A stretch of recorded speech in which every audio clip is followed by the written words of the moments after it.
కొమరంభీం జిల్లా చింతల మానేలపల్లి మండలం తప్పా గ్రామంలో ఎమ్మెల్యే పాల్వాయి హరీష్ బాబు ప్రసంగం నిర్వహించారు. కమలం పువ్వు గుర్తుకు ఓటు వేసి ఆదిలాబాద్ బీజేపీ ఎంపీ అభ్యర్థి గోడెం నగేష్ ను గెలిపించాలని కోరారు.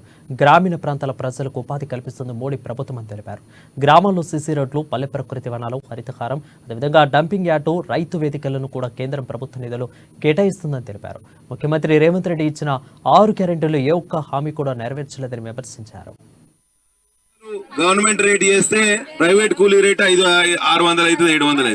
కాబట్టి ఈసారికి 300 రూపాయలు చేయడం జరిగింది. ఇవన్నీ కూడా నరేంద్ర మోడీ పైసలే, మీకు అందరికీ తెలుసు. 6,000 రూపాయలు అయితే మీకు ప్రధానమంత్రి కిసాన్ సమ్మాన్ యోజన కింద మోడీ పైసలు అని పడతాయి చూడండి. అట్లనే ఈ పైసలు కూడా కేంద్ర ప్రభుత్వం పైసలే. మీరు చేసే పనులు అన్ని ఇవ్వాలి. హరితహారానికి పైసలు ఇచ్చేది కేంద్రమే, ఉపాధి హామీ పనులకు పైసలు ఇచ్చేది కేంద్రమే, పల్లె ప్రకృతి వనమైనా, శ్మశాన వాటికైనా, డంపింగ్ యార్డ్ అయినా, బుగ్గలకైనా, గ్రామ పంచాయతీ నిధులైనా అన్ని కూడా కేంద్ర ప్రభుత్వం ఇస్తాను. రాష్ట్ర ప్రభుత్వం ఏమిస్తా అన్నది మీకు రేవంత్ రెడ్డి అధికారంలోకి వచ్చే ముందు కళ్యాణ లక్ష్మి మీకు 1,00,000 రూపాయలు సరిపోతలేదు, తులం బంగారం ఇస్తా అన్నాడు. ఇస్తాడా? ఇచ్చిండా? నమ్మకం ఉన్నదా మీకు? ఇంకా తులం బంగారం